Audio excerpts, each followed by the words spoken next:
Hey guys, and welcome to my channel. I have a quick video. I think these are my favorite because I like to look back at the previous month and kind of learn some of the lessons so that I can make my next month better. I am at heart a lazy but well-meaning bullet journaler, so I like to kind of look and sort of adjust and tweak because I honestly don't like to spend a ton of time on it, but I do like to see what works and what didn't and kind of look back on the month. So this is for November 2016. This was the first month using my new Nuna book, so it's bigger, the little squares are smaller, there's more of them.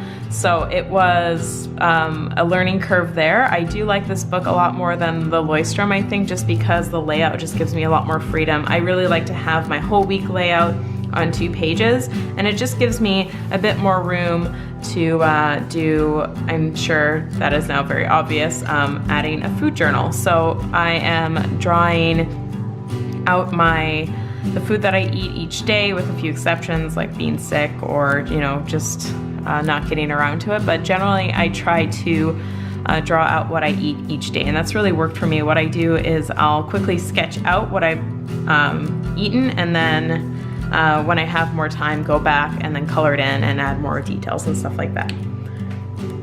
So that worked really well. I still am really enjoying the very minimalist sort of weekly layouts. If I flip through, I've just been using these as my to-do list and my food journal, so that's really been helping. That's really just been the best for me. I've been getting more lazy with my drawing, but you know, such is life.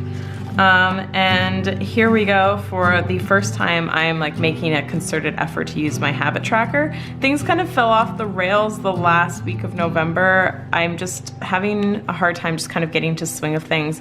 And I think a big problem with it is just, this was a good first habit tracker. I do like that it's laid out vertically. I'll link to the pin that I got this from below because it really is quite nice and I did like using it. But the problem is that it's sometimes kind of hard for me to tell what square I need to color in, and it's just kind of a bit harder for me to visually see where I'm at. So I think I'm going to be going over to like a horizontal, like a different orientation layout for my habit tracker.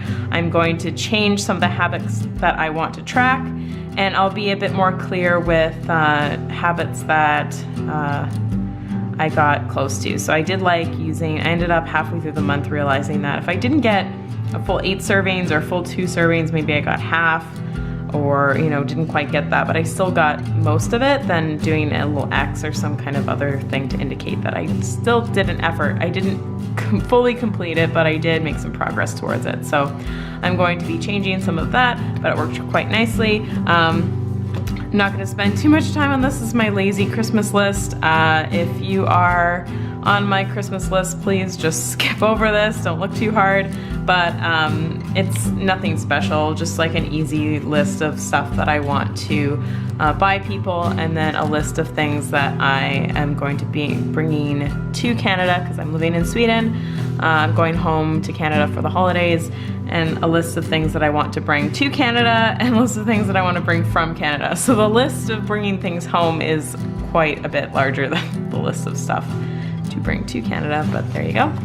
I also debuted my running forest, which as you see only has 2 sad little trees there, but I got sick, and then you know, we've had a lot of company over this month, people in for our conference, and I just haven't had a chance to get out a whole lot, so I've only really ran twice, but I do still really like the running forest. I'm going to keep up with it. That's going to be a layout that I will continue to use throughout the book, so it's not just like a monthly thing.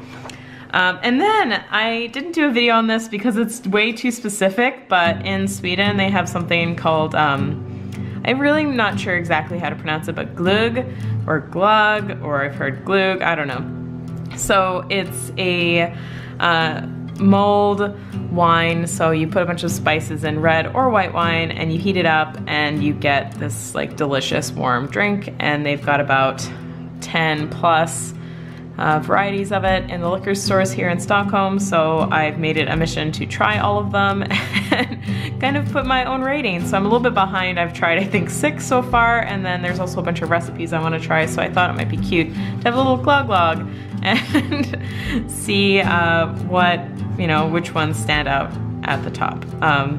And then here I'm going to do, I think, a video on this describing more kind of my thoughts on using bullet journaling to help with budgeting.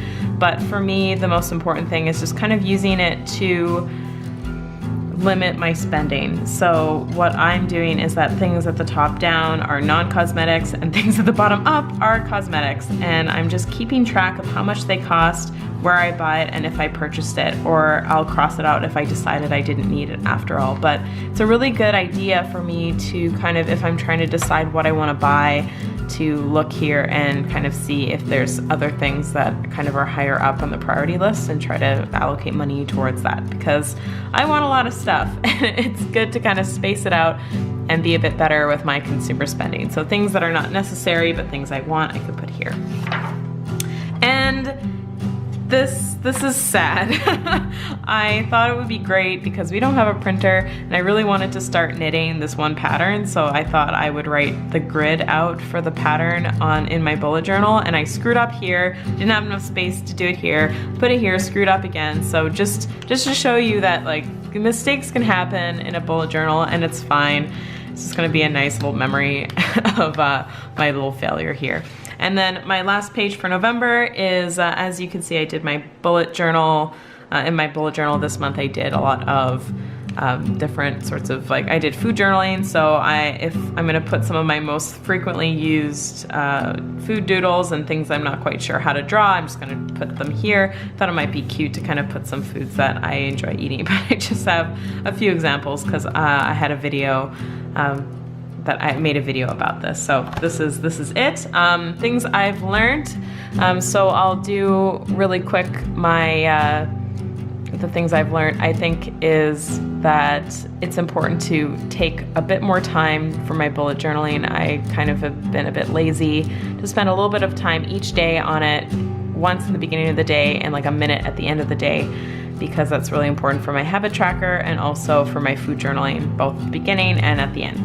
Another thing I've learned is that I think it's important to just be honest with things that aren't working. So for that was my habit tracker, and to change it. So if you're not using a layout, don't blame yourself. It's probably the layout isn't useful for you, or it just needs to be tweaked. So I'm just gonna totally change my habit tracker and do that for my next video. So I hope that you enjoyed what I learned for November for my bullet journal. Please comment below any things that you've learned this month in your bullet journaling and lessons that you're going to take into December. So I hope that you are staying warm in this cool winter if you're in a climate that has winter going on right now. So thank you so much for watching and have a good rest of your day.